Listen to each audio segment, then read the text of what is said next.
Thohir itu mainnya cenderung lebih slow. Dia nge-swing, dia ngebentuk chartnya, di swing cantik-cantik kayak gitu. Enggak agresif banget, sedangkan kalau Pak Bakri dan segala macam itu lebih banyak trader mainnya. Jadi ugal-ugalannya, tariknya, kiri kanannya itu lincah banget. Jadi yang main itu Messi semua. Jadi adu gocek semua. Cara bedain crossing yang bagus sama yang jelek gimana ya? Crossing pada dasarnya nggak bagus. Crossing artinya nge-create volume kiri kanan untuk manipulasi. Aku sangat menghindari saham-saham crossing. Ada banyak emiten yang dia crossing, dia mau naik, I don't care lah, I don't understand kayak gitu. Makanya kalau mau makan orang itu gampang banget. Di Indo ya, banyak banget orang yang punya duit dari bisnis real nggak ngerti saham, bisa banget dimakan. Kalau aku ngomong ke grup lah, dimakan, mereka udah babi buta aja nge-hakahnya kayak gitu. Kalau misalnya aku jahat, let's say aku jahat, aku jualan, habis loh mereka, habis.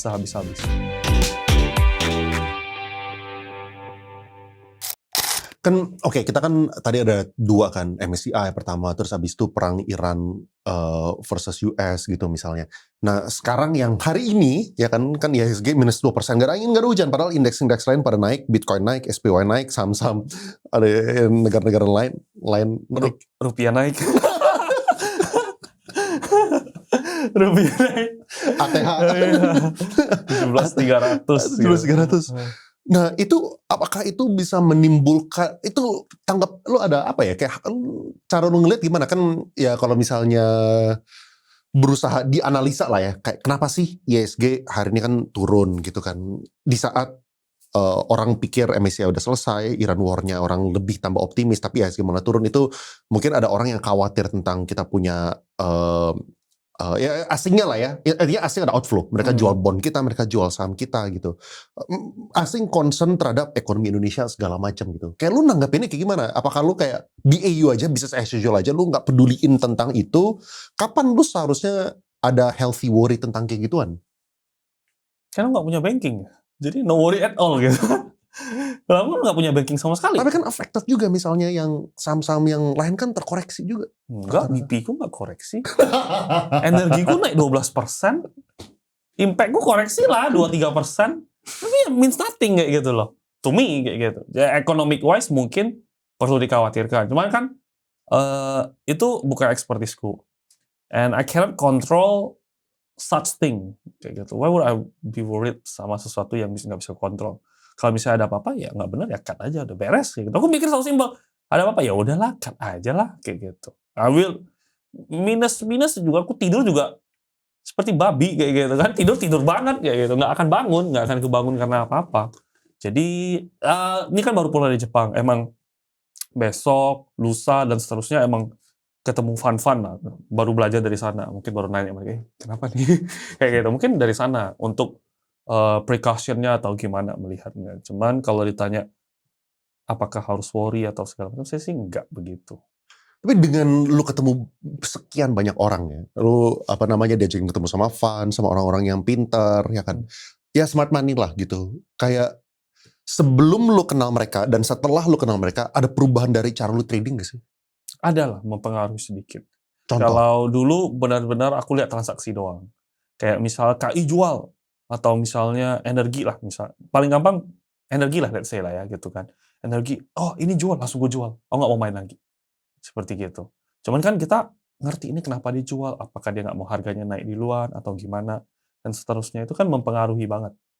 Oh. Dan dulu aku juga nggak berani kejar saham arah, nggak berani kejar saham naik. Ya selalu kayak gitu. Apa yang mereka kasih tahu, maksudnya kayak prinsip-prinsipnya gitu. Oh ini jadi kalau misalnya smart money jual masih ada alasan loh gitu maksudnya. Mereka sebenarnya nggak kasih tahu alasan. Kita cuma ngomong seperti biasa aja gitu. I just wanna know how they think, how their brain operates kayak gitu. Kayak cara mereka pikir adalah seperti ABCDFG. Oh dari cara mereka pikir, aku tarik benang merah sendiri. Jadi mereka nggak pernah benar-benar ngajarin. Dan mostly kita ketemu, maybe let's say kita ngobrol 1,5 jam, 2 jam. Maybe cuma 20 menit kita ngomongin market. Sisanya nothing about market kayak gitu. Ngomongin about hobby. Ya, gimana cara kita bekerja lah otaknya kayak gitu. Dan dari sana learn a lot aja. Seperti gitu. Ya, pendapat Ko Hengki tentang yang katanya akan terjadi krisis 2030 kalau misalnya beneran terjadi apa ciri khusus? Oh ini kepotong. Intinya kayaknya mungkin dia bilang apakah bakal ada ciri-ciri yang kita bisa tahu mungkin ya gue asumsi itu pertanyaannya. Tapi mungkin pertanyaannya gara-gara ada beberapa orang mungkin yang ngomong gitu, oh 2030 bakal krisis segala macam. What do you think gitu? 2026 namanya belum habis. Itu I don't understand I don't understand aja gitu ya kan. I don't get it sama orang-orang bilang 2030 krisis, 2000 segala macam. Dia mungkin mikirnya terlalu jauh kayaknya. Kalau aku sih lebih orang yang melihat satu data ke depan. Yang di depan mata dulu deh kayak gitu. Yang itu 2-3 step ke depan oke. Tapi kalau 10.000 step kejauhan rambut gue gak kelihatan lah. Gue gitu aja gitu. Jadi kalau ditanya ciri-cirinya apa? Ciri-cirinya selalu pasti ada lah. Sebenarnya ciri-cirinya menurutku sih one of the reason kenapa nggak gitu mau buka kelas lagi atau sekarang, takutnya juga I have a concern kalau misalnya tahun depan atau by the end of the year udah lumayan pucuk kayak gitu. Dengan kondisi market secara overall. Nah dari S&P-nya gue takut meledak. Gitu doang. One of the reason-nya adalah seperti itu. Lu concern S&P-nya meledak gara-gara apa maksudnya? I don't know. Kayak gitu. Nothing in particular. Kayak gitu. Cuman, atau dalam waktu dekat gitu. Cuma khawatirnya cuma S&P doang. Oleh Trump-nya. Karena tapi kalau Trump aku cukup pede lah. Kalau untuk short term seharusnya dia oke. Karena kan dia mau pemilihan ini, mau pemilihan itu. Dia butuh claiming dia victory segala macam. Kan kayak S&P jatuh waktu itu parah banget. Kan aku bilang, oh ini pasti balik ATH. Dan dia akan claim dia menang. Dan Iran War, dia claim dia menang. S&P beneran all time high lagi. Ya itu tactical bisnisnya dia. Nah untuk menangin hati orang-orang yang non-market. Atau orang yang nggak ngerti. Nah, tapi setelah dia step down, nah itu mungkin agak mengerikan. Karena kan semuanya cukup dimanipulasi banget ya, seperti itu. Oke, ini sekarang kita masuk ke section tips nih. Ini ada beberapa orang yang minta tips and tricks. Kok kalau misalnya IHSG naik, tapi Porto nggak naik, saham yang dimiliki itu sideways, gimana ya bagusnya ya? Banking lu pegangnya. Oh, turun. Enggak, canda ya. Siapa sih? Bro David. Jangan baper. Have fun. Iya. Seharusnya ada yang nggak tahu ya kalau kita ngomongin konteks apapun itu trading ya, karena my expertise always trading kayak gitu. Invest, segala macam, baca laporan keuangan, I don't understand. Gimana ya? Seharusnya ada yang something is wrong sih. Karena kalau kayak ketika akhir tahun lalu, semua indeks naik, semua saham naik, lu perform itu very normal.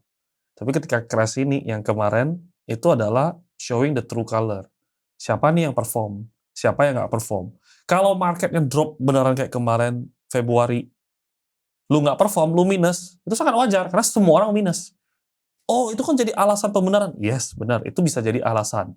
Tapi itu benar-benar nggak ada yang expect. Dan menurutku itu alasan yang sangat wajar. Tapi ketika market udah balik arah, ini kan udah ada rebound-reboundnya kan. Adalah rebound, mungkin kita dapat rebound mungkin berapa persen, nggak itu lah, mungkin 3 atau 5%. Nah, portomu grow atau nggak grow? Kalau malah rebound 3-5%, portomu nggak grow, pasti pegang banking kayak gitu, karena nggak perform. Nah, itu harus ada adjustment. Nah, kalau lu nggak mau adjust ya lu pegang banking, ya lu pasrah. Nah, masalahnya kamu mau invest atau mau trading atau mau gimana? Lu punya apa ya? Lu punya analisa atau lu punya pemikiran apa? Kayak kenapa banking itu malah turun terus ya? Kenapa downtrend? Kalau menurutku Ini teorinya fundamentalis ya kan? Teori fundamentalis yieldnya tinggi, dividennya udah 10%, segala macam gitu.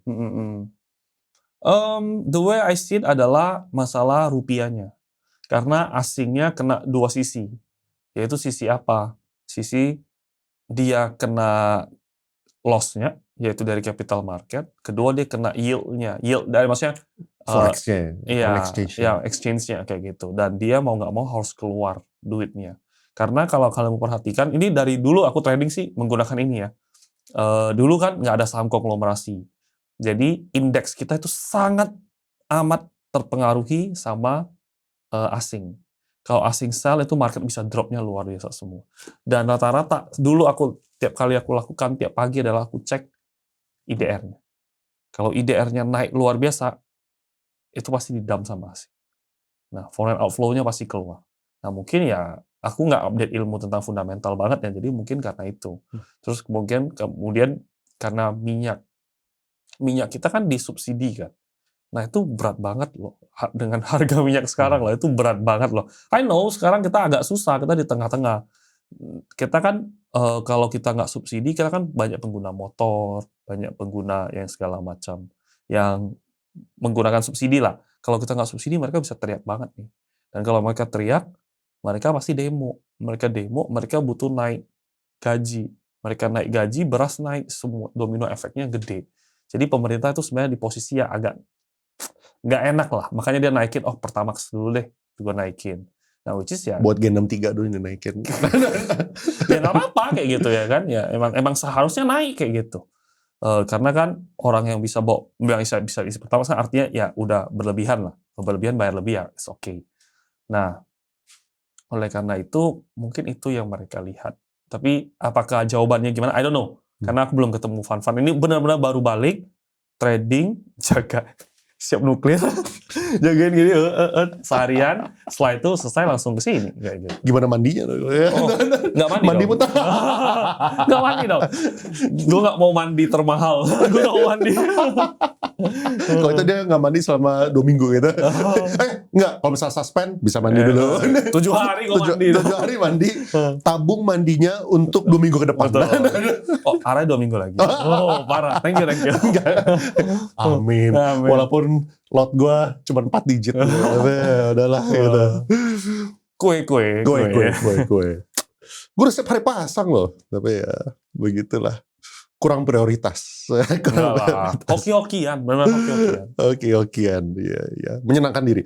Ini ada yang nanya nih, tadi kalau misalnya lu ngomong tadi ya, dulu sebelum ada saham-saham Konglo, cerita tentang trade sebelum di saham Konglo dong, Ko. Ini maksudnya, ya, kita kan misalnya nih, in the absence of Konglo stocks sekarang kan udah mulai IHSG relatively recover dari bottom lah gitu. Cuman kalau misalnya kita exclude saham-saham Konglo, I would argue harusnya kita new low. Iya. Even lower itu kan. Nah, sebelum ada Konglo ini, lu gimana trade-nya kalau kayak itu dulu?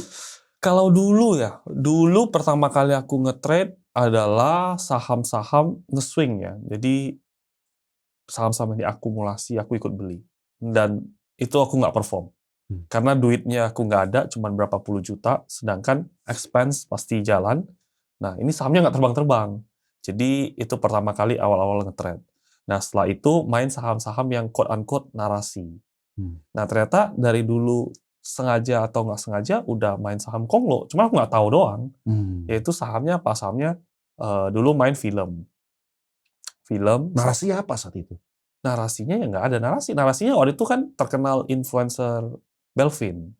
Nah, dia ngegoreng-goreng filmnya terus-terusan.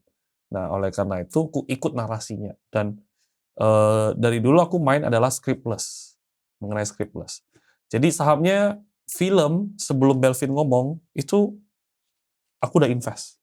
Kenapa aku udah invest? Karena aku ada temannya fundamental banget.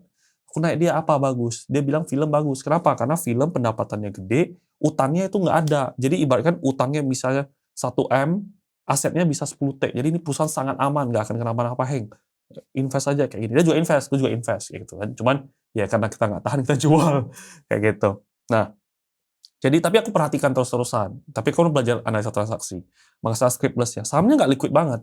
Aku even mau beli berapa puluh juta yang aku punya aja, kayaknya bisa makan 1 papan, 2 papan gitu. Walaupun aku nggak ada duit. Nah, tiba-tiba scriptless-nya naik. Scriptless-nya naik, barangnya jadi liquid. Barangnya jadi liquid, dipom-pomin terus-terusan, digoreng-goreng, partisipasi retail udah banyak. Partisipasi retail udah banyak, scriptless-nya diturunin lagi. Barangnya nggak liquid lagi. Baru setelah itu, influencer-nya selesai, sahamnya ditarik luar biasa kencang. Nah, itu aku baru, anjir, scriptless ternyata penting banget. Nah, baru aku belajar analisa transaksi scriptless. Setelah film, aku main. Tapi film aku nggak sampai pucuk banget ya. Cuman udah takut karena udah naik tinggi. Gimana? Cuman itu pelajaran yang sangat berharga. Tapi Konglo-nya aku main dulu adalah Konglo saham lipo. Yaitu MLPL, MPPA. Itu dari gocap naik ke 1000 kayak gitu. Mainnya saham-saham kayak gitu. Cuma nggak tahu gitu. Nggak tahu itu Konglo. Cuman ya kenapa dia gocap bangun ya? Ya udah ikut. Saat itu lu nggak tahu itu sama apaan? Gue cuma tahu, gue nggak tahu. Nah, COVID kan, LPPF kan grup Lipo juga kan, LPPF tutup gerai, bla bla bla bla bla, minus sahamnya, pendapatannya minus, tutup gerai ini, PHK masal, sahamnya arah, anjir, gue bilang apa nih? Nah, setelah itu gue main terus-terusan kayak gitu. Setelah itu gue fundamental bagiku itu detach, aku udah nggak pakai sama sekali, karena nggak masuk akal, kenapa bisa sahamnya seharusnya by logic itu mati. ARB berjilid itu seharusnya orang pendapatan utamanya ada dari gerainya tutup, PHK lagi, minus lagi. Nah, jadi konglomerasi Lipo. Dulu juga konglomerasinya Pak Thohir. Ketika booming batu bara, yaitu dulu Adaro-nya itu luar biasa, TMG. Tapi apakah cara mainnya itu ada kemiripan antara misalnya Pak Thohir dengan kolo-kolo yang kita sekarang, yang lu sekarang lagi ikutin lah, yang top 3-nya itu Pak Bakri lah, Pak Happy lah, Pak PP gitu misalnya. Beda. Nah, bedanya apa? Kalau Pak Thohir itu mainnya cenderung lebih slow. Dia nge-swing, dia ngebentuk chartnya, di swing cantik-cantik kayak gitu. Enggak agresif banget. Jadi orang-orang yang pegang sahamnya Pak Thohir rata-rata adalah orang-orang fundamentalis dan narasi fundamentalnya, karena kan dia mainnya rata-rata ya commodities. Nah, sedangkan kalau Pak Bakri dan segala macam itu lebih banyak trader mainnya. Jadi ugal-ugalannya, tariknya kiri kanannya itu lincah banget. Jadi yang main itu Messi semua. Jadi adu gocek semua. Beneran kayak gitu. Lihat aja BP. Jadi seperti gitu. Bedanya seperti itu. Kok bisa retail seperti Hengki nahanin barang atau mancing algo bang? Retail jenis apa itu ya? Tapi apakah menurut lu what does it take supaya lu tuh bisa mancing algo buat partisipasi juga ya? Ada duit. Itu kan mereka algo kan masuk karena apa? Volume. Ya lu harus ada volume dulu kayak gitu. Ada momen-momen lu nge-break, nanti mereka nge-bid gimana. Ya, jadi yang paling ku suka adalah ketika bid offer tertentu lah, bid offer X, lu makan, mereka akan ngikut. Tapi mereka nggak ikut makan. Mereka ngikut nge-bid. Nah itu lu udah jackpot kalau dapat saham itu. Lu makan terus, dia nge-bid terus, lu jual aja ke dia terus. Itu akan jadi momen-momen paling enak. Tapi apakah algo selalu begitu? Enggak. Kadang lu makan dia nggak keluar, kadang lu nge-break dia nggak keluar, dan seterusnya. Jadi jawabannya ya sebenarnya kita nge-trigger dari volume sama chart pattern, karena itu dong yang mereka tahu. Kalau misalnya tanpa calon istri sekarang, tips kehidupan ini, apakah Ko Hengki bisa di titik ini? Tips dapetin fiance yang baik, kok masih single nih kan ini, Bapak Karyanto Agung M. Kalau sampai titik ini sih, untuk mencapai titik ini menurutku aku bisa tanpa fianceku. Cuman untuk menjadi laki-laki yang berprinsip pegang teguh kayaknya nggak bisa. Karena dia yang mengajarkan, oh lu harus berprinsip orangnya. Nggak apa-apa miskin gitu, kita naik motor nggak apa-apa. Karena dari dulu udah, dari semenjak nggak ada duit, ada yang nawarin project lah, lu inilah, lu guyur orang lah segala macam. Dari dulu kayak gitu. Terus kan everything ya, my fiance sekarang adalah orang yang paling banyak ya take my bullshit kayak gitu kan. Ya aku ngomong ke dia lah gitu. Jadi apapun nggak pernah aku nggak ngomong ke dia. Jadi dia ngomong, nggak usah lah kita naik motor aja, aku udah happy daripada kita makan duit orang. Jadi dia yang sangat mengajarkan, menekankan prinsip-prinsip seperti itu dari dulu. Nah, sejak waktu lu masih naik motor? Naik motor kayak gitu. Terus ada momen mamanya, oke, kita kan naik motor bareng kan. Mamanya nggak bermaksud jahat, tapi cuma bilang, Hengki kalau bisa beli mobil lah. Karena kan dia anak cewek ya, itu sangat wajar gitu. Tapi dia sebagai cewek bisa, mak lu jangan ngomong kayak gitu, kan gue anak lu. Kalau mau beli mobil, kalau gue yang mau naik mobil, gue yang beli mobil, nggak harus nuntut orang lah. Maksudnya kan hal-hal yang seperti itu dari dulu dari junjung tinggi, kayak itu dari diajarin bapaknya. Jadi I guess untuk bisa sampai sekarang, untuk bisa pegang prinsip, dan I'm very happy untuk tidak ambil project apapun dan selalu pure jadi retail, karena aku gak pernah ngutang apa-apa ke orang. Dan semua yang ku cari itu halal. Kayak gitu. Wah, senyum-senyum nih nontonnya dia nih. Gue gak tahu sih dia nontonin gak sih podcast. Dia bisa nonton gak sih nonton, podcast? Sebelum tidur dia nonton. Ada ngomongin gue gak nih? Iya. Kadang kayak gitu dia. Kenapa lu ngomong gitu? Jujur. Nah, tapi ya overall kalau prinsip sih sangat diajarin banget lah. diajarin prinsip. Dan ketika aku kerja, nggak pernah sekalipun dia komplain. Jadi apapun, kalau aku lagi kerja, dia nggak pernah ganggu. Jadi kalau mau kerja sampai malam lah, sampai subuh lah, dia fine. Berarti kalau misalnya lu kayak ke Jepang gitu, lu kan treat waktu lagi di siang hari. Terus dia ngapain gue gitu? Ini CC gue. Ini kartu gue nih. Terus begini lah, gue gak suka ditungguin. Nah, gue gak suka ditungguin orangnya. Gue paling benci ditungguin. Udah lah, gue mau trade, gue mau fokus. Nih, pasti dia belanja atau makan atau apa gitu. Udah stroll around lah. Mau gak mau kayak gitu. Karena kalau dia tungguin, lose. Dia tungguin, dia lose. Aku perasaan gak enak. Tidak, aku pengen buru-buru close laptop. Jadi win-winnya adalah aku kasih dia credit card, kasih dia debit card, dia belanja, dia happy, gue untung. Kayak gitu. Win-win kayak gitu. Everyone wins. Gitu. Sikap, perilaku, atau kebiasaan apa yang sering Koheng lakukan sehingga bisa sesukses sekarang? Sukses sekarang sih belum lah ya. Apa ya? Nggak tahu lah ya. Oke. Mungkin ini. Apapun kondisi marketnya, aku jam 9 itu pasti on depan laptop. Every day? Every day. I don't, despite the situation. Kayak gitu. Pasti aku di depan. Dan ada sahabat teman cerita selalu lucu lah. Hengki kalau nggak jam market, duduk di mobil, gue ngobrol sama dia pasti gini. Ngantuk gitu kan. Tapi lucu, pas jam market buka, dia pasti segar. Tanpa alarm. Pasti gue segar banget kayak gitu. Nah, mungkin itu kebiasaannya. Jadi seperti kayak gitu. And mencintai dengan segala kekurangan. Ada crash, rugi banyak kan kekurangannya semua. Tapi aku sangat mencintai, sangat enjoy. Semakin rugi, semakin seharusnya harus bisa. Gitu deh. Passionnya guys, passion.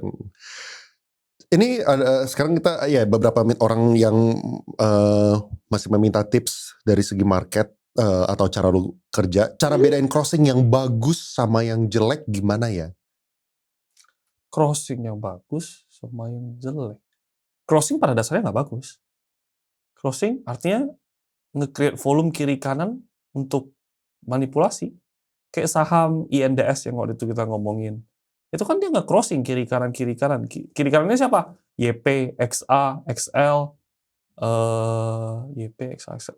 Mainly itu mereka 3. Mereka kiri kanan terus. Create volume sambil pom-pom terus-terusan. Buat apa? Untuk kalian masuk. Dan dia akan guyur kalian. Jadi, kalau saham crossing, I don't like it. Aku sangat menghindari saham-saham crossing. Ada banyak emiten yang dia crossing, dia mau naik, I don't care lah, I don't understand. Kayak gitu. Cuman kalau saham yang bagus adalah, dia bukan crossing, tapi dia makan dari asing atau makan dari retail. Makanya kalau mau makan orang, itu gampang banget. Di Indo ya, especially di Indo, itu gampang banget. Banyak banget orang yang punya duit dari bisnis real, nggak ngerti saham, bisa banget dimakan. Kayak ngomong, kalau aku ngomong ke grup lah, dimakan, mereka udah babi buta aja nge-HK-nya kayak gitu. Kalau misalnya aku jahat, let's say aku jahat, aku jualan. Habis loh mereka. Habis. Begitu. Kalau boleh tahu apa saja device yang dipakai Ko Hengki saat trading? Laptop sama lagu breakbeat. Lagu jeduk-jeduknya gitu. Udah gitu doang. Nggak ada yang spesial.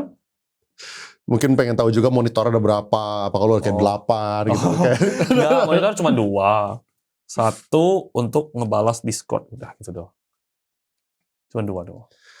Ko Hengki, kalau semisal offernya di refill terus, apakah kita harus cut loss atau nunggu sampai barang dihabisin? Sampai barang dia habis. Cut, langsung cut. Refill, cut. Udah langsung. Aku timpuk dia. Langsung timpuk bidnya paling atas. Gimana you bisa nggak bosan pas mantengin market dari buka sampai tutup kok? Oh, sebenarnya gue punya jawabannya. Tapi coba pengen denger Hengki dulu. Oh, jawabannya adalah lebih bosan kalau aku nggak pantengin. Karena I have nothing to do, benar-benar. My life, it's all about market and my fiance.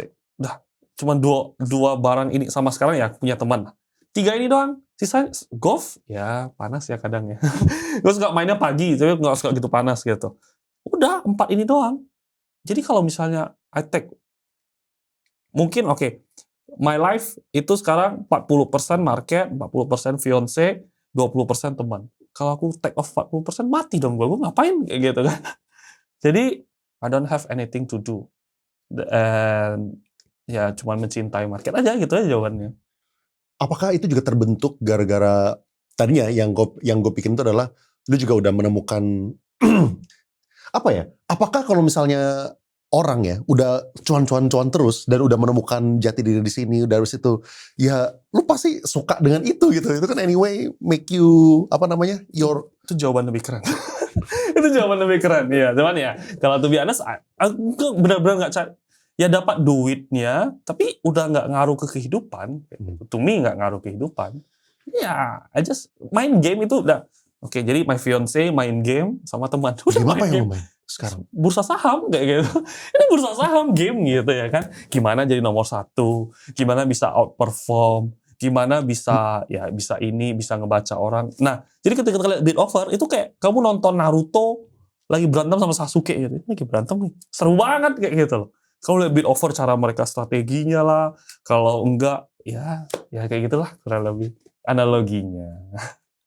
Pernah nggak, ini tadi lu udah jawab, pernah nggak Ko Hengki dapat dividen saham? Apa ada kepikiran untuk dividen for living? Gue lagi nunggu ya, kapan Hengki beli saham banking gitu kan? Udah gue pengen pensiun. Enggak, very unlikely kayak gitu. Very unlikely. Karena, oke, aku nanya senior gitu ya kan, ya tradernya juga jago banget gitu. Kok, lu berencana dividen nggak gitu? Ngapain? Dia bilang kayak gitu. Gue trading lebih gede daripada dividen. Dan gue nggak ada risk drop down, gue nggak usah pusing, untungnya lebih gede dari dividen. Ngapain gue dividen? Gue kan punya skill. Benar juga gitu. Jadi ya, I don't see why should I dividen. Dia bilang, kalau lu mau dividen, tanggung deposito aja. Itu kan nggak draw down sama sekali. Dia bilang kayak gitu. Jadi lebih make sense deposito. Gue pengen lihat kapan Hengki tiba-tiba kasih tahu, iya gue baru depo di BCA itu kan dapat 3%. Ya. Mungkin belum lah, masih muda kan. Kalau muda kan maunya yang barbar kan, nggak barbar. Tapi berapa persen would you say lu tuh sekarang ya kalau misalnya kita ngomongin instrumen investasi atau trading di bagian yang agresif gitu? Semua agresif lah. Semua apa yang nggak agresif? Hyperliquid agresif, saham agresif. Nah, secara porsi liquid cash sekarang maksudnya? Oh iya, semua agresif. Gitu. Gak ada yang nggak ada agresif kayak gitu. Enggak, gue nggak nge-spend apa-apa juga. Gitu. Nggak, lu nggak hold apa cash, deposito, ya, apa lu kalau sekarang? di rekening 5M udah, lu mau ngapain habisin 5M kayak gitu. Aku mikirnya kayak gitu. Kalau ada apa-apa kan, tinggal Jual tarik, saham. WD, beres kayak gitu. Maksudnya, oh jadi sekarang lu punya cash tuh di RDN maksudnya, siap diploy. ya kalau di rekening ya 5M untuk ya fiance membelanjakan gitu. Maksudnya, begitu sih, udah nggak pakai apa-apa gitu. Kalau aku personal, nggak pakai apa-apa. Ya sekarang hobi jam. Udah, tapi jam, nah kayak kemarin kan yang pas market crash kan impulsif kan, sekali beli 3 Patek. Nah sekarang, wah ternyata Patek tuh indah banget. Jadi aku pengen beli Patek jadi berharga. Jadi setiap kali ada momentum, kayak sebenarnya ini, wah gue udah balik all time high, gue mau beli, tapi profesional jangan lah, kan baru beli 3. Oke, jadi kita sepakatin, 1 tahun, nanti ada event bagus, kita boleh beli 1. Jadi, ya, kayak gitu aja sih. Kenapa lu prinsip ngebatasin dirinya itu apa? Maksudnya gini, kan sebenarnya kan lu kalau mau beli 3 lagi juga afford sih, bisa-bisa aja sebenarnya gitu kan. Tapi yang dia consider itu apa? Dia ngocehin. Lu boros banget. Lu boros banget. Tapi kan misalnya gini, ini maksudnya pengen ngerti ya. Misalnya dapat 100 tahun ini. Lu spendnya misalnya 10M gitu kan. Di jam gitu. Tapi kan lu masih plus 90 gitu misalnya. Dia nggak mau kayak gitu. Kadang aja, nih kayak kemarin ke Jepang. Aku harus naik ekonomi. Udah aku mau bisnis. Jangan boros lah. Kita habis jalan-jalan terus. Aku mau bisnis. Janganlah ekonomi, gue naik ekonomi gue dumel terus dia. Tuh kan ekonomi. Cuman ya maksudnya dia, nah tapi ada bagusnya check and balances kan. Aku bagian agresifnya, dia bagian ngechecking ngeremnya terus sudah jangan. Aku ke Patek udah ngomong, aku mau ambil lagi 2 ini kayak gitu. Udah ada stoknya. Cuma dia bilang janganlah, kalau itu Patekmu nggak jadi berharga. Bagaimana kalau lihat suatu jam ada story-nya. Nah, make sense. Jadi dia bagian remnya. Beli mobil juga aku udah, beli lagi boleh nggak gitu. Jangan itu ada mobil udah nggak pakai lagi. Dia kan nggak bisa nyetir. Jadi kemanapun pasti aku antar kan.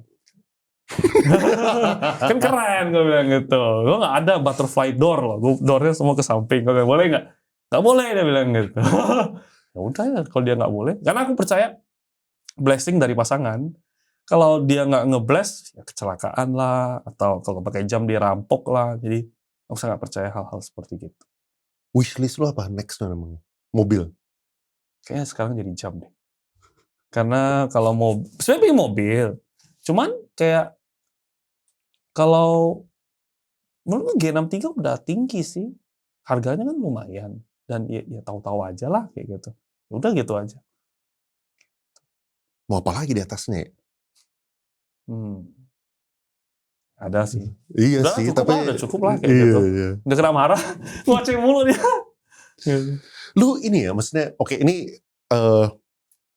gue nanya sebagai, gue juga audiensnya kan di Overpost ini 85% tuh cowok gitu kan.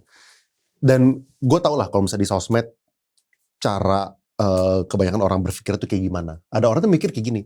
Dan ini kan duitnya gue yang bikin. I make the money gitu. I choose however much I want to spend gitu. Kayak gue mau spend kayak gimana terserah gue yang bikin duitnya gitu. Betul. Nah, lu udah kepikiran kayak gitu gak sih? Duitnya kan atas nama cewekku. Ya aku yang cari atas nama dia kan. Jadi butuh boleh. Nah ya overall itu terlepas dari itu, aku percaya prinsip adalah aku sama dia itu satu kayak gitu. Jadi harus ada kesepakatan bulat untuk menentukan sesuatu. Maupun aku yang cari ataupun dia nggak cari. Cuman kan aku yang cari duit. Skill aku semua. Yang bangun di luar aku, yang tidur lebih malam aku. Tapi kan dia take care things yang menurutku duit nggak bisa beli. Contohnya kayak vitamin. Dia tahu wah lagi nggak enak badan, dia olesin minyak. Atau wah kayaknya lagi kurang bagus di bagian sini, dikasih obat ini, dikasih vitamin ini, di take care itu. Itu kan sesuatu itu malahan lebih tinggi dari duit karena adalah tugas mulia seorang ibu kayak gitu. Aku sering kayak bilang ini tugas mulia seorang ibu. Dalam konteks ini nggak bisa dibayar pakai duit. Jadi how can lu ngenilai itu ini duit gua bukan. Dan pun dalam hati, anjir gue yang cari duit, nama dia, gue minta izin. Sering juga dalam hati gue ngedumel, cuman dumel bercanda doang. Gitu. Sekarang juga aku ngomongin, cari duit siapa, yang ngemis minta barang siapa, gitu. Mau naik bisnis aja aku harus lobby dulu ya, harus bisnis lah. Kan kita kemarin harus belanja, habis ini, habis itu, habis ini. Gak apa-apa lah, capek. Pinggang sakit, tetap nggak dikasih gitu. Nanti kolesin. Nanti kita panggil pijit aja. Selalu kayak gitu loh. Kayaknya penonton cewek untuk podcast ini, sesi ini bakal meningkat.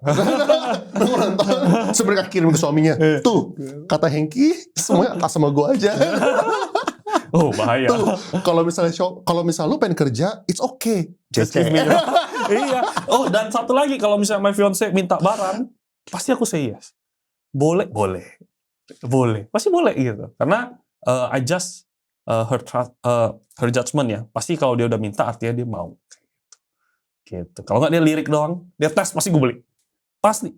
Tes bagus ya. Oke, take this one. langsung gesek kayak gitu. Gitu. Itu gara-gara apa ya? Maksudnya apakah ada alasannya gitu? Maksudnya ya dulu waktu lu nggak bisa afford things, lu sempet nggak bisa beliin sesuatu yang dia mau kah atau apa gitu maksudnya? Oh dari dulu aku dari nggak ada duit, dia mau apa pasti gue beli. Pasti gue beli. Gimana pun caranya gue pasti beliin kayak gitu. Udah tunggu bentar ya, gue pasti cari duit gue beliin kayak gitu. Kenapa ya? Nggak ada sih, cuman pingin selalu kasih arah aja gitu kan. Mentok kanan terus aja. Dia mau apa kita kasih mentok. Tapi dia nggak mentok-mentokin nih. Dia nggak mentokin, maksudnya enggak. Terbang masih ekonomi enggak, gitu. Dia nggak mau bisnis gitu. Bisnis cuman berapa kali ya? Cuma 1-2 kali kayak gitu. Tapi nggak mau bisnis kayak gitu. Tapi kemarin karena pinggang gue sakit banget, gue udah stres banget. Nah dia lihat muka gue stres banget. Dia bilang, oh ya lain kali boleh kita bisnis. Yes. Akhirnya dramanya aduh berhasil. Hollywood dulu. Sebenarnya nggak sakit itu. Cuma pura-pura doang. Sakit. Besok harus fokus lagi. Nggak bisa. Punten jika emiten full buang, tapi yang nahan itu asing, lebih wise untuk ngapain kok? Emiten full buang? Mungkin emitennya buang, abis itu si asingnya beli gitu ya. Oh itu aku nggak suka. aku lebih suka follow the emiten. Kalau emitennya nggak beli, ya I don't care gitu. Kalau misalnya emitennya jual, aku takut. Makanya aku tadi bilang, kalau emitennya beli, asingnya jual, aku nggak takut. Tapi kalau misalnya emiten, aku paling takut tuh emiten lah. Gitu. Emiten sama retail, asing itu tengah-tengah aja. Karena kebanyakan asing juga trader doang. Most people I know despite retiring bakal still work. Cuman but solely out of boredom. Kalau misalnya Ko Hengki pas completely retire nanti apa akan tetap trade or switching ke investasi atau gimana? And kalau misalnya Ko Leon juga gimana? Hengki gimana? Boleh dulu. Kan yang lebih mau retire dulu ente. Gue sih apa ya? Gue kalau misalnya sekarang sih gue nggak bisa complain about my life lah ya. I think udah in a very good state dan sangat grateful lah. Kan 2026 gue punya resolusi itu adalah ketemu orang lagi, ketemu teman lagi. Soalnya udah sampai 2025 gue super ansos ya. Habis itu ngejaga kesehatan. Jadi sekarang udah mulai nge-gym sejak belum ada sih, belum keluar.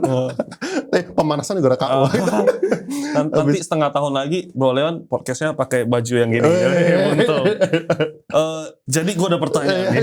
Itu di situ kayak gimana ya? Ada fotonya ya. Sombong nih. Oke. Terus habis itu sama spend time sama keluarga lah. Soalnya sama istri udah lama dari dulu tuh kita jarang keluar itu. Jadi mungkin 6 bulan terakhir, 7 bulan terakhir jalan ke luar negerinya tuh 7 kali gitu jadinya. Jadi lumayan ngebayar utangnya kemarin-kemarin lah gitu. Sama yang terakhir adalah mulai spiritual journey lagi. So dulu sempat bolong gitu kan. Jadi sekarang ada waktu. Jadi apa ya kayak mumpung ada waktu, ada kesempatan, udah dikasih opportunity ini. Jadi doing things yang gue bener-bener suka sih. I think right now kalau misalnya yang gue lakukan ini nggak dibayar pun gue juga tetap akan melakukan hal yang sama gitu. Jadi kayaknya untuk menjawab itu jadi kayaknya ya menurut gue suka banget definisinya Radit tentang retiring. Kalau misalnya retiring dulu pengertian gue sebelum gue dengar dia itu adalah orang nggak kerja. Itu retire, lu udah gak kerja lagi, udah stop going to office itu. Tapi menurut gue retiring itu actually lu memiliki opsi untuk melakukan apa yang lu suka gitu. Seperti sekarang dong. Seperti sekarang ya, kayak gue ngerasa nggak kerja anyway sih, nggak ngerasa beban, nggak ngerasa kerja gitu kayak. Ya in all definition, kalau misalnya orang lihat gue pasti orang lihatnya ya gue masih kerja, cuman I feel like I'm retired gitu, kayak udah can do anything that I like gitu sih. Ya. Tapi kalau secara investasi maunya gimana? Maksudnya apakah nge-trade atau nge-invest atau jadi full main dividen, obligasi atau? Gue sih gue sebenarnya gue suka sekali dengan trading, tapi gue punya banyak keterbatasan. Kayak misalnya hari ini gitu ya. Hari ini kan gue kan masih ngejar WBSA kan. Gue ngejar WBSA, habis itu ini tentunya apa ya, sama sekali bukan rekomendasi buat jual beli ya, soalnya kan harganya naik 20% per hari dan can anytime kita bisa balik badan juga gitu kan. Tapi maksudnya secara prinsipnya kalau misalnya gue full time trading, kayaknya tuh gue bisa pasang 10 pasang gitu. Jadi soalnya kan kalau misalnya kita pasang, chance untuk kita ranking 1, 2, 3-nya kan jadi lebih tinggi kalau misalnya kita pasangnya banyak gitu kan. Nah tapi gue pasang cuma 2. Kenapa gue pasang cuma 2? Soalnya kan gue pagi-pagi itu ada meeting dari jam 9 sampai jam 12. Nah jadi gue takut gitu. Gue takut kalau misalnya gue pasang kebanyakan, gue gak bisa ngejagain. Jadi gue sangat suka dengan trading, tapi gue saat ini masih ada kayak meeting-meeting yang gue jalanin gitu. Cuman one day mungkin kalau misalnya ada kesempatan di mana gue itu nggak requirement untuk meeting yang intens ini. Soalnya meeting itu tadi sama orang yang sangat-sangat penting gitu secara level. Jadi nggak mungkin bisa delegasiin juga dan orangnya sangat tinggi juga secara posisi gitu. Jadi itu sih saat ini sih gue masih posisi mungkin 60% itu yang konservatif kali saat ini. 40%-nya itu mungkin yang udah deploy ke yang agresif-agresif lah. Udah lebih deploy, sebelum itu enggak, sebelum mungkin 80% kali. 80% itu konservatif, cuman gara-gara udah mulai uptrend ya, gue percaya dengan gini, kan gue punya kungfu itu adalah, gue suka pindah-pindah dari kripto lah, saham US lah, saham Indo, segala macam. Gue tuh dulu belajar dari historicalnya, sejarah itu adalah, waktu di properti di tahun 2012 sampai 2015, itu di momen dimana properti itu kan naiknya luar biasa. Dan itu di momen dimana orang bodoh pun make money. Lu salah beli harga 20 juta, lu beli 25 juta, tapi gara-gara harga tanah itu naik jadi 40 juta, lu tetap pintar gitu misalnya. Nah sejak itu gue punya tesis tuh makanya suka pindah-pindah, soalnya ya gue tinggal cari yang uptrend aja. Kalau misalnya gue cari yang uptrend, gue salah beli pun masih tetap cuan gitu. Nah jadi gue pindah-pindah. Nah makanya waktu kemarin mulai uptrend lagi, gue pindahin lagi, hajar lagi, dan sekarang portnya udah ATH lagi nih. Jadinya deh. Holder emas. Itu terbantu oleh emas. Tapi gue juga dapat beberapa saham yang ini oke, ini gue sebut bukan untuk beli ya, tapi ini kan sebagai studi kasus. Misal kayak MBSS gitu misalnya. Ya ada beberapa hal yang gue terapin juga lah. Gue lihat siapa yang beli, dia beli terus. Loh, sampai naik masih beli terus gitu misalnya. Ya ngikut aja masih dikasih cuan lumayan gitu. Bisa apa lagi ya? Ada beberapa saham lagi yang gue trade juga lah yang dapat lumayan gitu. Which is kalau misalnya tanpa prinsip-prinsip itu gue mungkin udah, kalau misalnya dulu bukan di ranahnya gue lah, jadi tetap dapat cuan dari situ juga gitu. Cuman ya mau bisa trade sih gitu. Cuman tunggu waktunya kali ya. Kalau trade pasti susah nge-podcast juga gitu kan. Gitu ya. Iya, ya podcastnya ya ngikutin kayak Jemeh Hengki gitu. Kayak sekarang aftermarket gitu ya. Cuma bisa kayak gitu ya. Cuman itu ya dengan cara gue menjalankan bisnis sekarang, masih meeting sama orang, gue suka trade, tapi tadi gue juga tahu diri ada keterbatasan itu sih tadi. Ya kalau iya sih. Kalau meeting orang kan nggak mungkin kayak gini ya, meeting sama orang sambil liatin handphone gitu kan. Attitude jangan kurang ya. Gitu. Iya makanya itu sih kayak ya ada beberapa keterbatasan lah di situ. Kalau lu gimana? Gak tahu ya. Kurang ajar, gue coba panjang, dia cuma versinya dia Leon dulu, begitu kan, dia cuma satu kata ya. Sebenarnya saya nggak tahu gitu, karena I cannot imagine me nggak ngapa-ngapain. I cannot imagine aku duduk di kursi nonton TV nunggu mati. I cannot imagine that gitu. Jadi I wanna try everything. Jadi kalau ditanya try everything dengan konteks sambil hidup, sambil trading, kayak gitu. Karena trading aku kayak nonton Naruto terus setiap hari. Dan Naruto Sasuke episode 1 nonton semua orang beda. Nah, kalau Beat Over, setiap jam beda. Jadi, kadang Naruto Sasuke yuk, gayanya beda-beda berantemnya. Oleh karena itu seru banget. Jadi, aku nggak pingin kehilangan ini.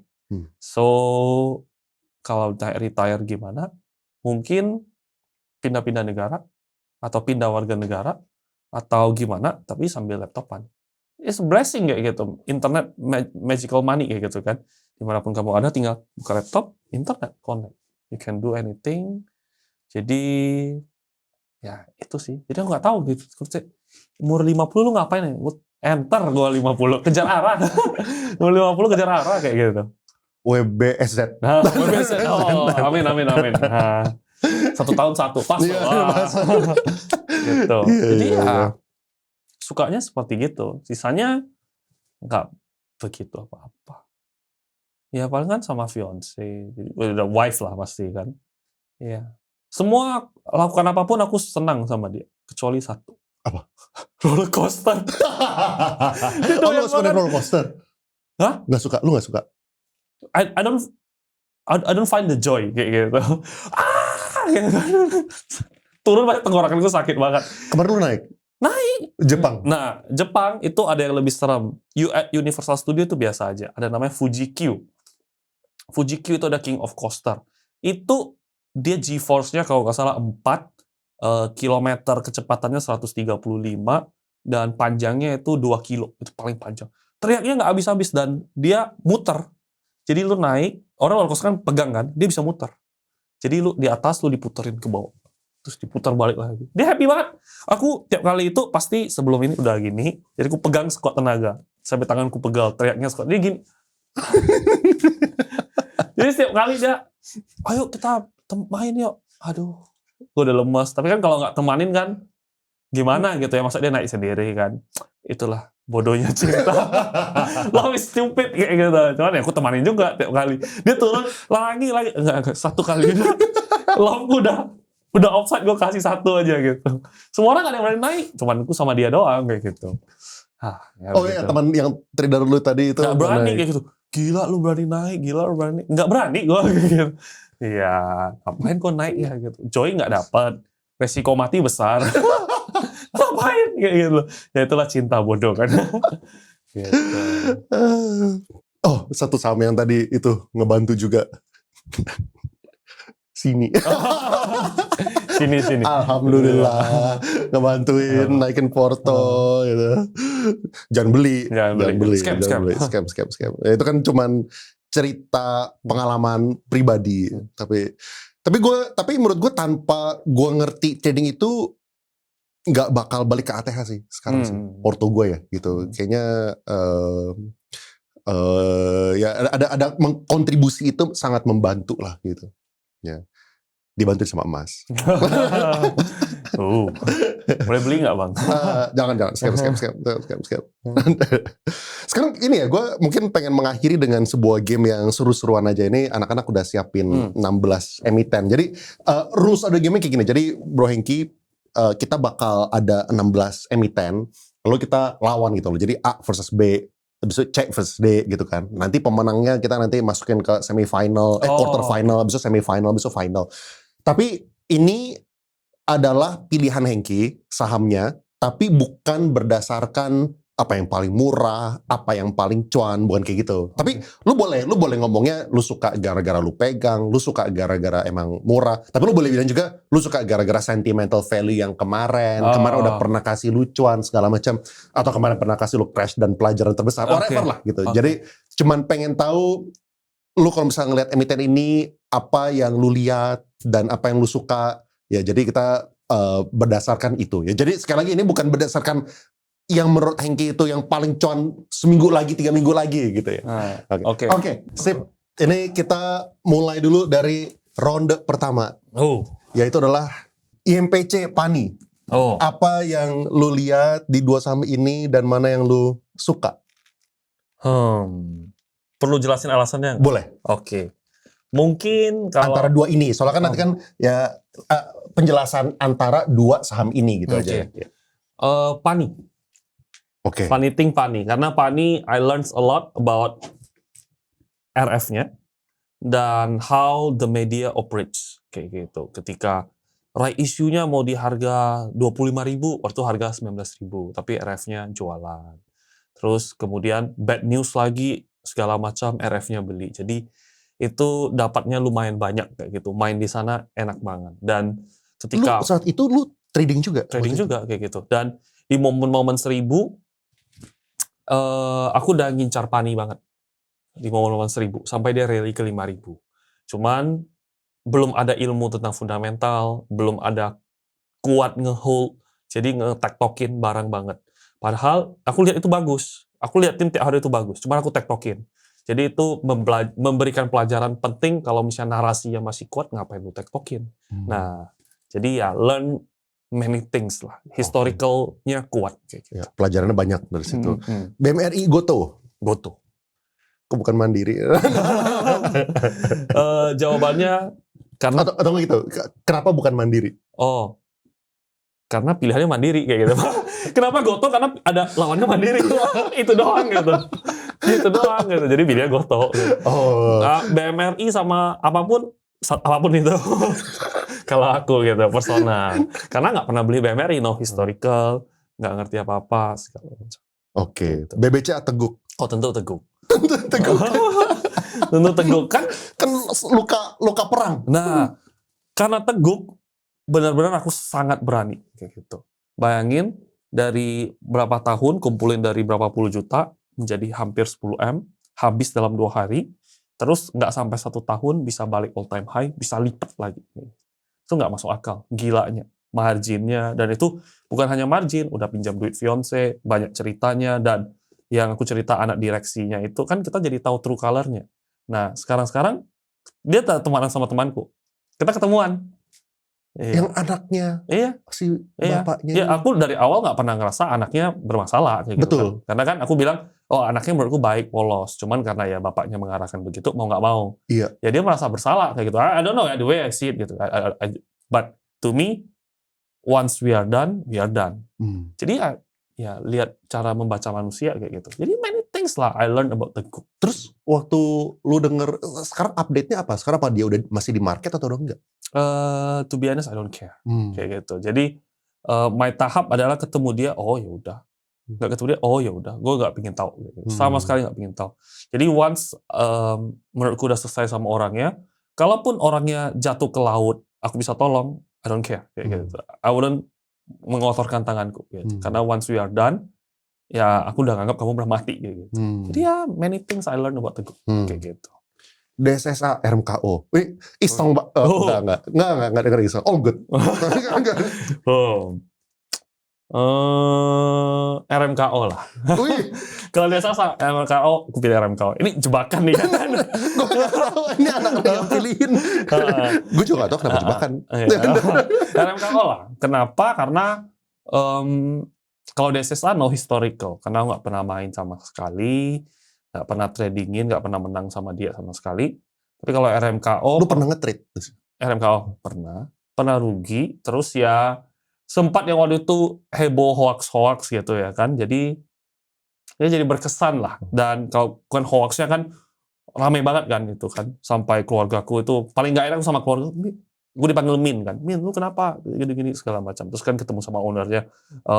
Ternyata gak seperti yang disampaikan media. Cuma dia ada menyampaikan point of view. Terus I learn something kayak gitu.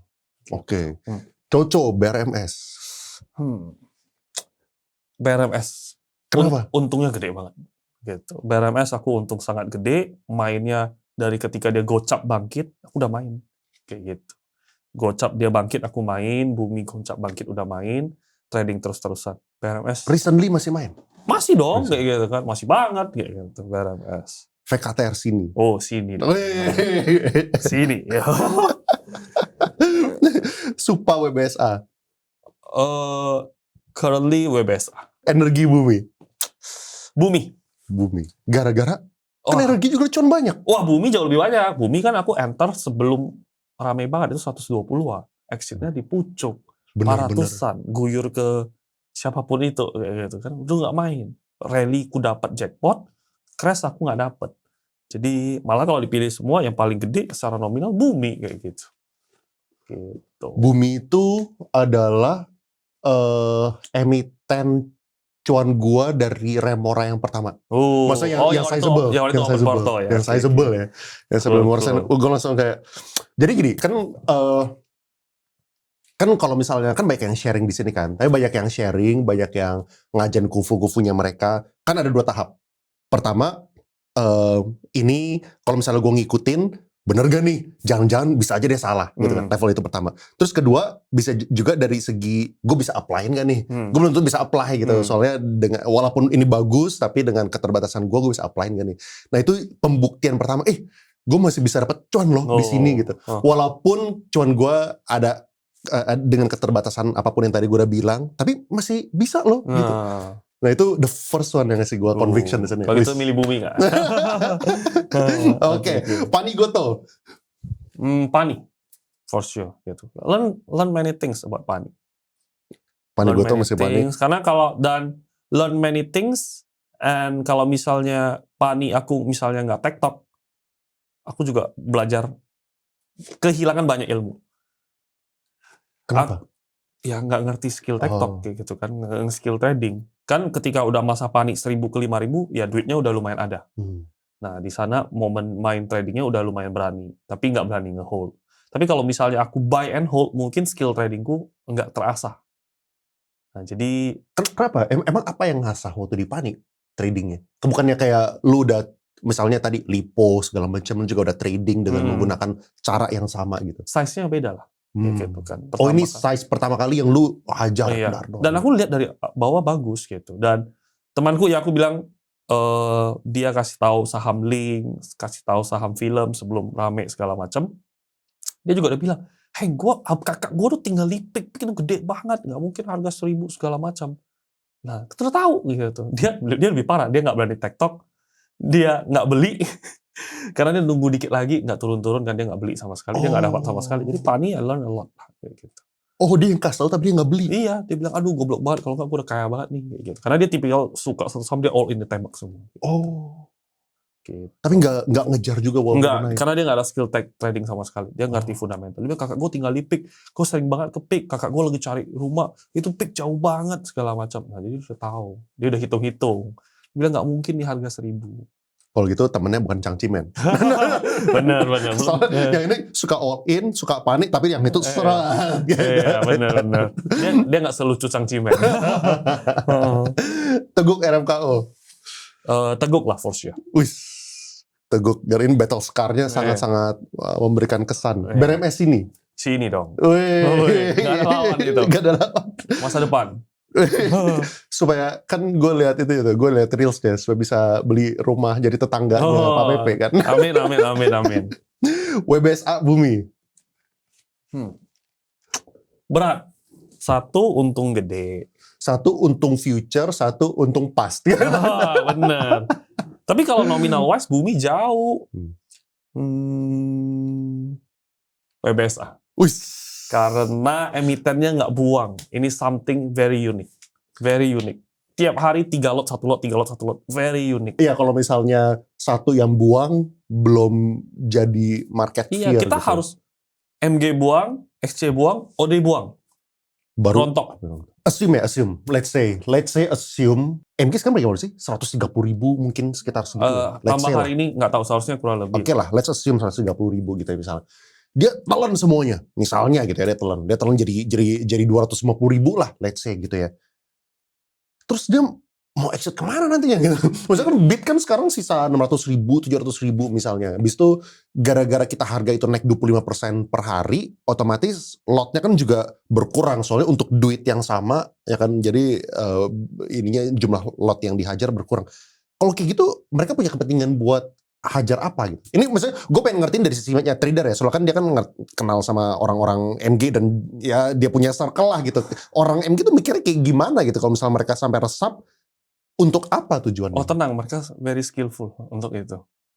Mereka very skillful untuk itu. Jadi nggak diragukan sih. Gimana caranya? They are very skillful. RLCO bisa bongkar. Mary, emiten gebuk dia bisa keluar semua. Keluarnya untung tebal lah. Kalau contoh studi kasus Mary, gimana caranya kemarin kan emiten buang, dia yang telan. Oke, dia dorong. prinsipnya gini, orang buang kan, gue tarik arah, lu nggak mau beli. Gue tarik arah lagi, lu nggak mau beli lagi. Gue tarik arah lagi, FOMO, lu sikat buat dam lu habis. Ini prinsipnya selalu rata-rata kayak gitu. Lu nggak mau beli, gue sikat lagi. Lu nggak mau beli, gue sikat lagi. Pasti ada yang nyesel kayak gitu. Dan otak reptilnya keluar. Ketika otak reptilnya keluar, gitu. Selesai. Kan gue baca di mana-mana, kalau nggak salah sisa 50 kali arak lagi ya. Yang 3 lot bisa jadi ini kan. Saya aminin. Saya pingin kalian semua beli McLaren. Biar kita tidak ada mobil lain selain McLaren di jalan. Kalau misalnya 50 kali arah, itu kalian udah berubah jadi McLaren semua. Betul. Tapi Hengki dari G63 berubah jadi private jet. 5. Amin lah gitu. Itu tadi guyonan ya guys, jangan anggap serius nanti mereka bilang kata aku Leon gitu. Dan kalau klip dia aja, jangan gua. Bias nanti. Pani Teguk. Wah gile. Bener-bener battle scar yang merubah kehidupan kayaknya. Iya. Sini WBSA. Wah ini berat nih. Dua masa depan nih. Aduh, satu masa depan midterm, satu lagi masa depan long term. Berat banget. Harus mikir. Sini. Woi. Sini. Wah ini pilihannya berat banget semuanya. Kalau itu ini final nih. Final round. Teguk sini. And why? Sini. Karena kita jangan melihat ke masa lalu. Waktunya melihat ke masa depan. Dan ini will be my first long term hold untuk sini.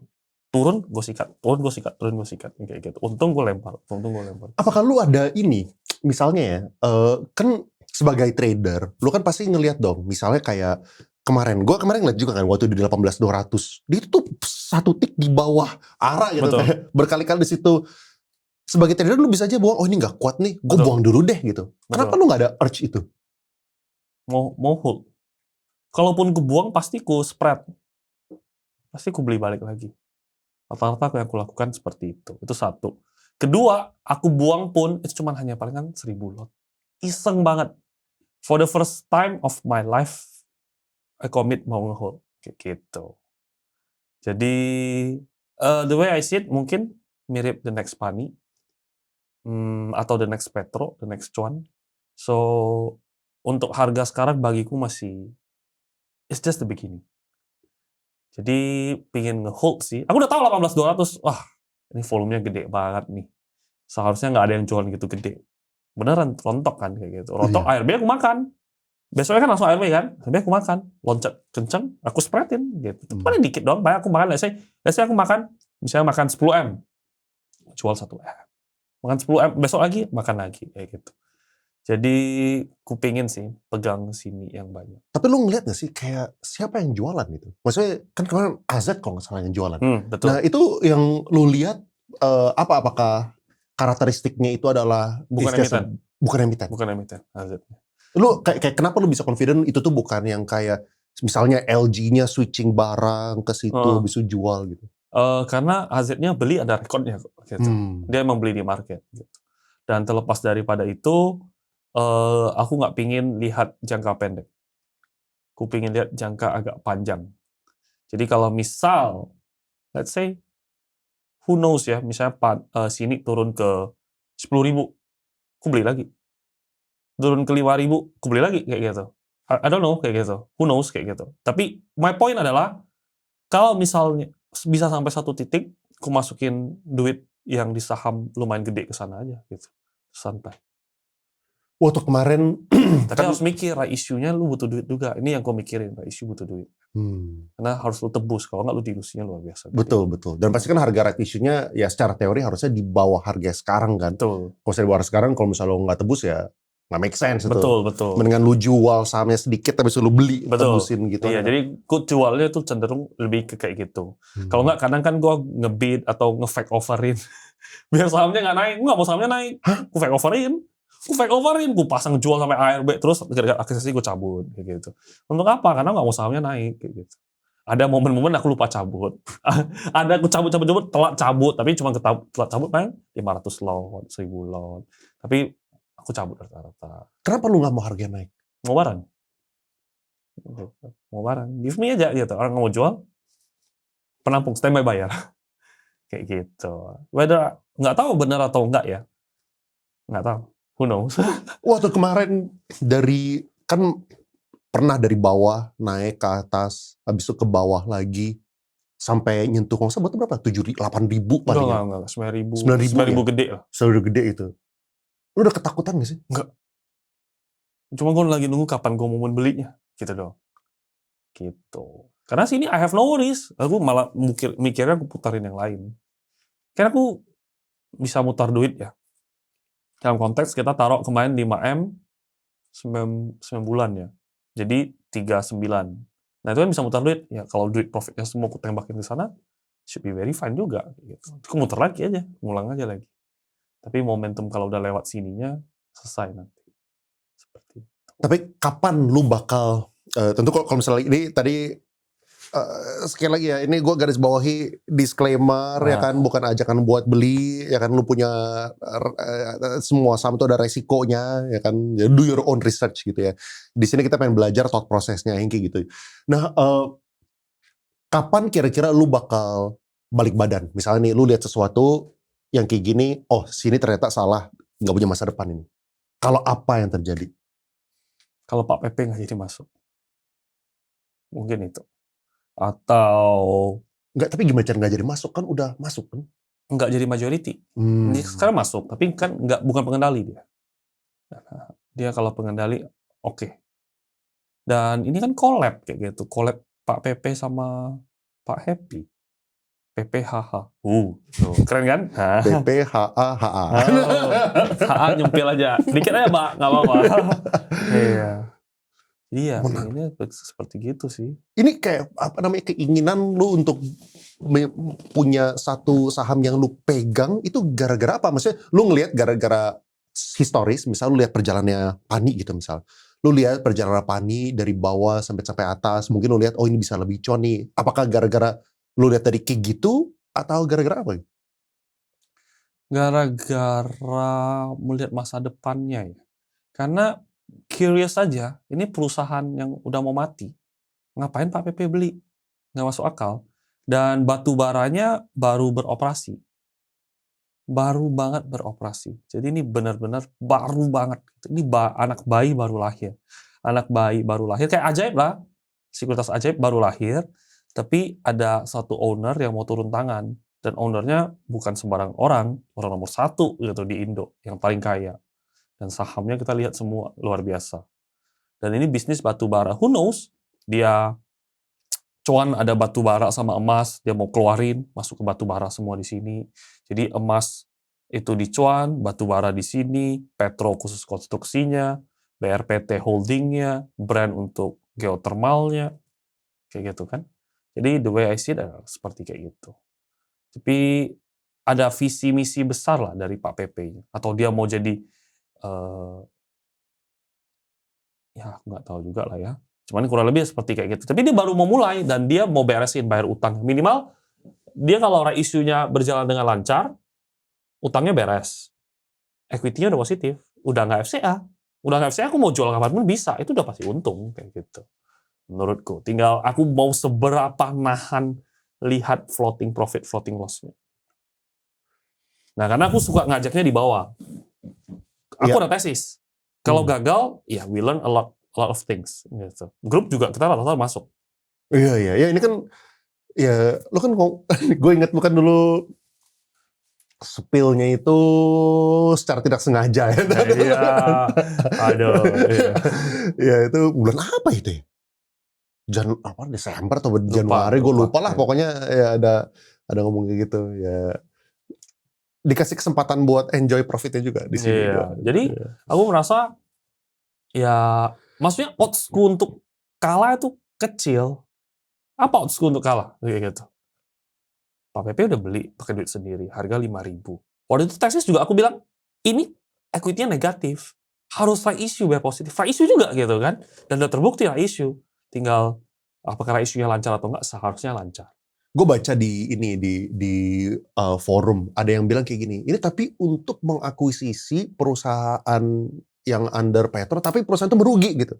Kayak kok jadi kayak dilemparin sampah gitu ke sini gitu. Petronya lempar sampah ke sini. Iya, maksudnya kan ini perusahaannya itu rugi. Ada orang yang ngomong kayak gitu. Kayak lu kalau misalnya ngeliat kayak gitu, kayak apa lu punya ini kayak tesis gitu? I don't know. Gue cuma kan nggak tahu itu.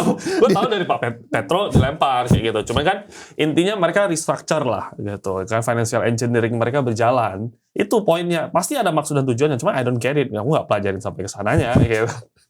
Ya pure analisa transaksi aja gitu. Toh juga ya kalau kan aku taruh juga bukan taruh 300M, 200M kan bukan gitu kan. Aku taruh ya sekian puluh yang aku ngerasa oh aku profit dari Pak PP udah lebih dari ini. Ya udah aku taruh ya kalau hilang nggak mungkin hilang lah gitu ya kan. Ya saya hilang 50% juga ya udah. Cashback.